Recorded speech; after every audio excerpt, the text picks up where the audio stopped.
Hello everyone, welcome back to my YouTube channel. ഇന്നത്തെ video spoken English ക്ലാസ്സിന്റെ 4th video ആണ്. അപ്പോൾ ഞാൻ ഈ സീരീസിൽ ഇതിനു മുൻപ് 3 വീഡിയോസ് ചെയ്തിട്ടുണ്ട്. എനിക്കറിയാം നിങ്ങൾ എല്ലാവരും വീഡിയോ കാണുന്നുണ്ടെന്ന് അറിയാം. എന്നാലും ആരെങ്കിലും വീഡിയോ കാണാതെ മുൻപത്തെ വീഡിയോസ് കാണാതെ ഈ വീഡിയോ കാണുന്നുണ്ടെങ്കിൽ ആ വീഡിയോസ് കണ്ട് നിങ്ങൾ ഈ വീഡിയോ കാണുമ്പോൾ നിങ്ങൾക്ക് ഒന്നും കൂടി ഈസി ആയിട്ട് മനസ്സിലാകും. അപ്പോൾ ആ വീഡിയോസ് കാണാൻ മറക്കരുത്. അപ്പോൾ ഞാൻ അതിന്റെ ലിങ്ക് ഡിസ്ക്രിപ്ഷൻ ബോക്സിൽ കൊടുക്കുന്നുണ്ട്. അപ്പോൾ എല്ലാവരും ഒന്ന് കണ്ടു നോക്കാം. അപ്പോൾ കഴിഞ്ഞ ക്ലാസ്സിൽ നമ്മൾ എന്താ പഠിച്ചത്? കഴിഞ്ഞ ക്ലാസ്സിൽ നമ്മൾ സ്പോക്കൺ ഇംഗ്ലീഷിൽ നമ്മൾ ഏറ്റവും കൂടുതൽ യൂസ് ചെയ്യുന്ന 4 ടെൻസസ് നമ്മൾ മനസ്സിലാക്കി. അപ്പോൾ നമുക്കറിയാം 12 ടെൻസസ് ഉണ്ടെന്ന് അറിയാം. ഞാൻ തന്നെ ഒരുപാട് വീഡിയോസ് ചെയ്തിട്ടുണ്ട്. പക്ഷേ സ്പോക്കൺ ഇംഗ്ലീഷിന് നമ്മൾ അത്യാവശ്യമായിട്ട് അറിഞ്ഞിരിക്കേണ്ട 4 ടെൻസസ് ആണ്. ഓക്കെ, അപ്പോൾ അത് നമ്മൾ പഠിച്ചു കഴിഞ്ഞു. ഇനി ബാക്കിയുള്ള ടെൻസസിനെ കുറിച്ച് ഒന്നും ബോധർ ചെയ്യേണ്ട ആവശ്യമില്ല. നമ്മൾ ഈ 4 ടെൻസസ് വെച്ചിട്ടാണ് ഇംഗ്ലീഷ് സംസാരിക്കാൻ പോകുന്നത്. ഓക്കെ, അപ്പോൾ ഇന്ന് നമ്മൾ മനസ്സിലാക്കാൻ പോകുന്നത്, ഇന്ന് ഞാനിവിടെ കുറച്ച് വേർബ്സ് എഴുതിയേക്കുന്നത് കണ്ടോ? അപ്പോൾ ഏത് വേർബ്സ് ഒക്കെയാണ് എഴുതിയേക്കുന്നത്? നമുക്കതൊന്ന് വായിച്ചു നോക്കിയാലോ. Want, went, come, do, watch, പിന്നെ എന്താ എഴുതിയേക്കുന്നത്? Try, play. ഓക്കെ, അപ്പോൾ ഈ ഓരോ വേർബ്സിന്റെ അർത്ഥം നമുക്ക് എന്താണെന്ന് അറിയാം. ആർക്കെങ്കിലും അറിയാത്തതുണ്ടെങ്കിൽ അവർക്ക് വേണ്ടിയിട്ടാണ് പറയുന്നത്. want എന്ന് നമ്മൾ ഇപ്പോഴും യൂസ് ചെയ്യാം നമ്മുടെ എന്തെങ്കിലും ആവശ്യങ്ങൾ പറയാനായിരിക്കും. ഓക്കെ, വെന്റ് എന്ന് പറഞ്ഞാലോ? വെന്റ് എന്ന് പറഞ്ഞാൽ പോയി. അപ്പം തന്നെ നമുക്ക് മനസ്സിലായി ഇവിടെ go എന്നുള്ള വേർബിന്റെ സെക്കൻഡ് ഫോം ആണ് യൂസ് ചെയ്തേക്കുന്നത് എന്ന് നമുക്ക് മനസ്സിലായി. ഓക്കെ, ഇനി കം എന്ന് പറഞ്ഞാൽ വരിക, ഡു എന്ന് പറഞ്ഞാലോ ചെയ്യുക, വാച്ച് എന്ന് പറഞ്ഞാൽ കാണുക, ഇനി ട്രൈ എന്ന് പറഞ്ഞാലോ പരിശ്രമിക്കുക, പ്ലേ എന്ന് പറഞ്ഞാൽ കളിക്കുക. അപ്പൊ ഇതൊക്കെ നമുക്ക് അറിയുന്നതാണ്. അപ്പോൾ ഞാനിവിടെ ഈ വേർബ്സിന്റെ ഒക്കെ അർത്ഥം നിങ്ങൾക്ക് മലയാളത്തിൽ പറഞ്ഞു തന്നത് ഒന്ന് മനസ്സിലാക്കി തരാൻ വേണ്ടിയിട്ടാണ് അങ്ങനെ പറഞ്ഞത്. അപ്പൊ നമുക്ക് ഇനി ഈ വേർബ്സിനൊക്കെ ഓരോന്നിനും ഓരോ സബ്ജക്റ്റ് എഴുതി കൊടുക്കാം. അപ്പൊ ആദ്യത്തെ വേർബ് എന്താണ്? വാണ്ട് എന്നാണ്. അപ്പൊ വാണ്ട് എന്നുള്ള വേർബിന് ഞാനിപ്പോ സബ്ജക്റ്റായി ഐ കൊടുക്കുകയാണെങ്കിൽ ഐ വാണ്ട് വരെ നമ്മൾ ഫോം ചെയ്തു. ഇനി ആ സെന്റൻസ് നമുക്ക് കുറച്ചുകൂടി വലുതാക്കണമെങ്കിൽ നമ്മൾ ഇങ്ങനെ എഴുതാം. അപ്പോൾ നമ്മുടെ എന്തെങ്കിലും ഒരു ആവശ്യം, ഒരു പേർപ്പസ് ആണ് പറയുന്നതെങ്കിൽ നമുക്ക് എങ്ങനെയാ സെന്റൻസ് വലുതാക്കാൻ പറ്റായെന്ന് അറിയാം. അപ്പോൾ ഇതിനു വേണ്ടി ഞാൻ നിങ്ങൾക്കൊരു ട്രിക്ക് പറഞ്ഞു തരാം. ഇവിടെ പിന്നെ നമ്മൾ യൂസ് ചെയ്യേണ്ട ഒരു വേർഡാണ് ടു എന്നുള്ളത്. അതിനുശേഷം വേർബിന്റെ ഫസ്റ്റ് ഫോം എഴുതുക. അതായത് വേർബ് ഏത് രൂപത്തിലാണോ അങ്ങനെ തന്നെ എഴുതുക, ഒരു മാറ്റം വരുത്തണ്ട. V1 ഫോമിൽ എഴുതാം എന്നാണ് ഞാനിവിടെ ഉദ്ദേശിക്കുന്നത്. ഞാനൊരു എക്സാമ്പിൾ പറയുമ്പോൾ നിങ്ങൾക്ക് മനസ്സിലാവും. അപ്പൊ നമ്മൾ ഐ വോണ്ട് എന്ന് എഴുതിയിട്ടുണ്ട്. അപ്പോൾ ഇനി എങ്ങനെയാണ് ആ സെന്റൻസ് എന്ന് നമ്മൾ ചെറുതായി വലുതാക്കുക? I want to speak French. കണ്ടോ? അപ്പൊ നമ്മളിവിടെ ടു എഴുതി, പിന്നെ നമ്മൾ അവിടുത്തെ നമ്മുടെ ആവശ്യം എന്താണോ വേർബ് എഴുതി.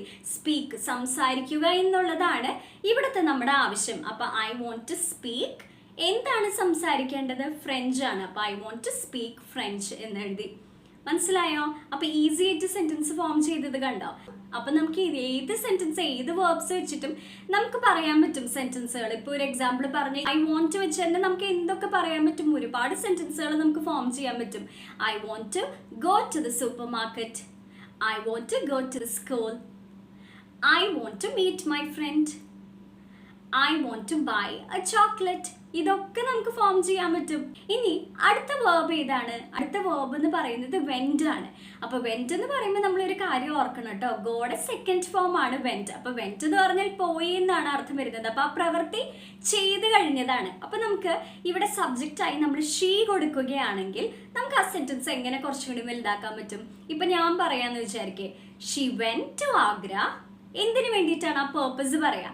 She went to Agra to meet her friend. അപ്പോൾ അവൾ ആഗ്രയ്ക്ക് പോയത് എന്തിനാണ്? അവളുടെ സുഹൃത്തിനെ മീറ്റ് ചെയ്യാനാണ്, കാണാനാണ് എന്നാണ് ഇവിടെ ഉദ്ദേശിക്കുന്നത്. മനസ്സിലായോ? She went to Agra to meet her friend. കണ്ടോ? ഈസി ആയിട്ട് നമ്മൾ സെന്റൻസ് ഫോം ചെയ്തത് കണ്ടോ? നിങ്ങൾ ഓരോ വേർബ്സ് ഇതുപോലെ കാണുമ്പോൾ നിങ്ങൾക്ക് എന്ത് സെന്റൻസുകളൊക്കെയാണ് ഫോം ചെയ്യാൻ പറ്റുക ഒന്ന് നിങ്ങൾ തിങ്ക് ചെയ്ത് നോക്കി. ഈസി ആയിട്ട് നമുക്ക് ഫോം ചെയ്യാൻ പറ്റും. ഇപ്പൊ ഷീ വെന്റ് കാണുമ്പോൾ നമുക്ക് ഇഷ്ടമുള്ള വേർബ് വെച്ച് നമുക്ക് ഓരോന്ന് പറഞ്ഞു നോക്കാം. She went to the supermarket. എന്തിനു വേണ്ടിയിട്ടാണ്? To buy some groceries. നമ്മുടെ ഇഷ്ടമാണ്, നമുക്ക് ഇഷ്ടമുള്ളത് പറയാം. She went to his house to study maths. അവൾ അവന്റെ വീട്ടിൽ പോയത് എന്തിനാണ്? മാത്സ് പഠിക്കാനാണ്. കണ്ടോ? എത്ര ഈസി ആയിട്ട് നമ്മൾ സെന്റൻസുകൾ ഫോം ചെയ്യണേ നോക്കിയേ. അപ്പോൾ നെക്സ്റ്റ് വേർബ് എന്ന് പറയുന്നത് കം ആണ്. അപ്പോൾ കം എന്നുള്ള വേർബിന് ഞാൻ സബ്ജക്റ്റായി ആയി കൊടുക്കുകയാണെങ്കിൽ നിങ്ങൾ സ്വയം ഒന്ന് ആലോചിച്ച് നോക്കിയേ, എന്ത് സെന്റൻസ് ആയിരിക്കും നമുക്ക് ഫോം ചെയ്യാൻ പറ്റുക എന്നൊന്ന് ആലോചിച്ച് നോക്കിയേ. ഇപ്പം ഞാൻ നിങ്ങളോട് പറയുന്ന സെന്റൻസുകളൊക്കെ ഓൺ ദി സ്പോട്ട് എനിക്ക് ഓർമ്മ വരുന്ന ഓരോ സെന്റൻസുകളാണ് ഞാൻ നിങ്ങളുടെ അടുത്ത് പറയുന്നത്. ഓക്കെ, അപ്പം നിങ്ങൾക്ക് എന്തൊക്കെയായിരിക്കും തോന്നുന്നുണ്ടാവുക എന്ന് നിങ്ങൾ കമൻറ്റ് ബോക്സിൽ മെൻഷൻ ചെയ്യാൻ മറക്കരുത് കേട്ടോ. അപ്പോൾ I come to learn English, അല്ലെങ്കിൽ I come here to practise volleyball. ഇങ്ങനെ നമുക്ക് സെന്റൻസുകൾ ഫോം ചെയ്യാൻ പറ്റും. അപ്പോൾ നെക്സ്റ്റ് വേർബ് എന്ന് പറയുന്നത് ഡു ആണ്. അപ്പോൾ ഡു എന്നുള്ള വേർബിന് ഞാൻ സബ്ജക്റ്റായി ആയി കൊടുക്കുകയാണെങ്കിൽ എന്ത് സെന്റൻസുകളൊക്കെ നമുക്ക് ഫോം ചെയ്യാൻ പറ്റുക? I do work to live, അതൊരു സെന്റൻസ് ആണ്. അല്ലെങ്കിൽ എനിക്ക് പറയാൻ പറ്റും I do work to look after my family. കണ്ടോ? അപ്പോൾ ഐ ഡു വർക്ക്, ഞാൻ ജോലി ചെയ്യുന്നത് എന്തിനാണ്? To look after my family, എൻ്റെ കുടുംബത്തെ നോക്കാൻ, അതായത് സംരക്ഷിക്കാൻ എന്നുള്ള രീതിയിലാണ് നമ്മളിവിടെ ലുക്ക് ആഫ്റ്റർ എന്നുള്ളൊരു ഫ്രേസൽ വേർബ് യൂസ് ചെയ്തത്. അപ്പോൾ ലുക്ക് എന്നുള്ള വേർബും ആഫ്റ്റർ എന്നുള്ള പ്രപ്പോസിഷനും യൂസ് ചെയ്ത് കമ്പൈൻ ചെയ്ത് ഫോം ചെയ്തേക്കുന്ന ഒരു ഫ്രേസൽ വേർബാണത്.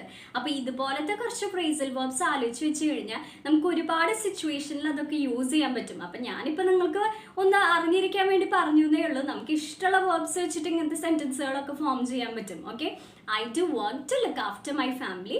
അതുപോലെ തന്നെ നമ്മൾ ഏത് സെൻറ്റൻസാണ് വേറെ പറഞ്ഞത്? I do work to live എന്ന് പറഞ്ഞു. മനസ്സിലായില്ലേ? നെക്സ്റ്റ് വേർബ് എന്ന് പറയുന്നത് വാച്ച് ആണ്.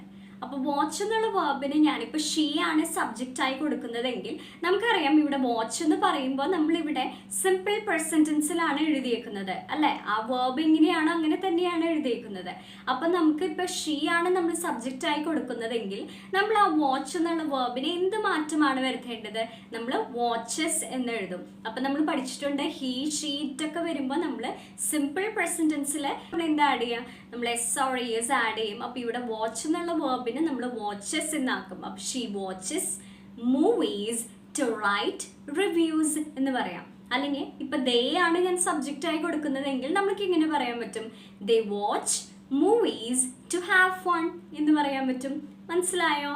ഇനി അടുത്ത വേർബ് എന്ന് പറയുന്നത് ട്രൈ ആണ്. അപ്പോൾ ട്രൈ എന്നുള്ള വേർബിന് ഞാൻ സബ്ജക്റ്റായി ഷീ ആണ് കൊടുക്കുന്നതെങ്കിൽ നമുക്ക് എങ്ങനെയാണ് ഒരു സെന്റൻസ് ഫോം ചെയ്യാൻ പറ്റുക? അപ്പോൾ ഷീ സബ്ജക്റ്റ് ആയതുകൊണ്ട് നമ്മൾ ട്രൈ എന്നുള്ള വേർബിനെ എന്താക്കും?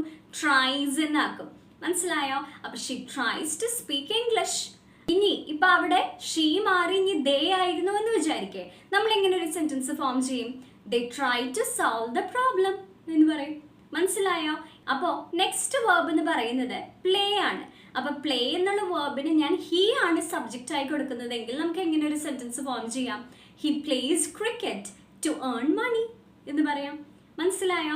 അപ്പോൾ നമ്മളിപ്പോൾ ഈസി ആയിട്ട് എങ്ങനെയാണ് സെന്റൻസുകൾ നമ്മുടെ എന്തെങ്കിലും ഒരു ആവശ്യം ഒരു പേർപ്പസ് പറയാൻ നമ്മൾ എങ്ങനെ സെന്റൻസുകൾ ഫോം ചെയ്യുമെന്ന് നമ്മൾ മനസ്സിലാക്കി. അപ്പോൾ നമ്മളിപ്പോൾ ഫോം ചെയ്ത സെന്റൻസുകൾ നമ്മൾ എങ്ങനെ നെഗറ്റീവ് ആക്കാം എന്ന് നമുക്ക് നോക്കാം. അതിന് പ്രത്യേകിച്ച് റൂളൊന്നും ഇനി നമ്മൾ പഠിക്കേണ്ട ആവശ്യമില്ല. കാരണം എന്തുകൊണ്ടാണ്?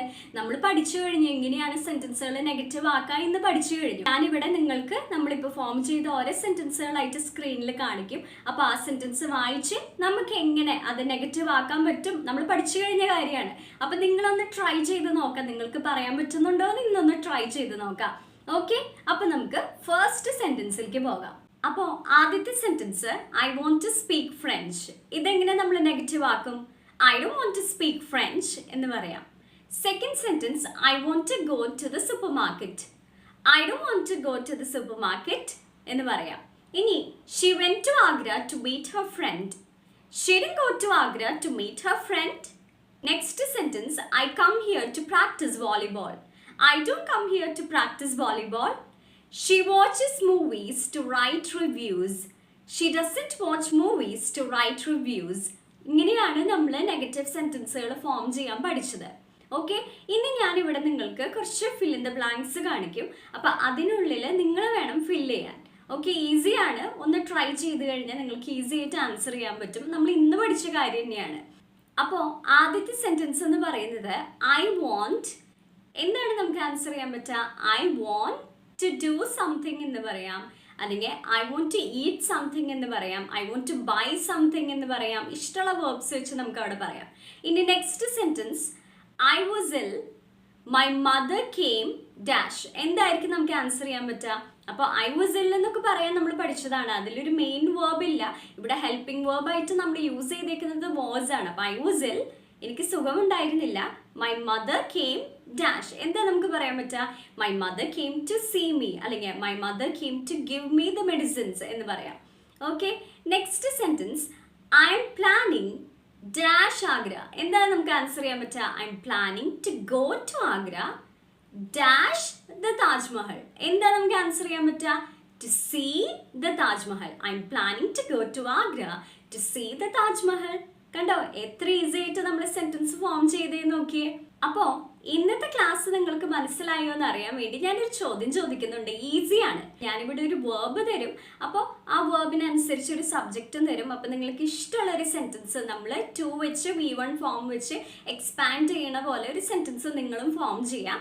ഓക്കെ, അപ്പം ഞാനിവിടെ തരുന്ന വേർബ് എന്ന് പറയുന്നത് ലൈക്ക് ആണ്. ഓക്കെ, അപ്പോൾ ലൈക്ക് എന്നുള്ള വേർബിന് ഞാൻ ഐ സബ്ജക്റ്റ് ആയിട്ട് തരാണ്. I like.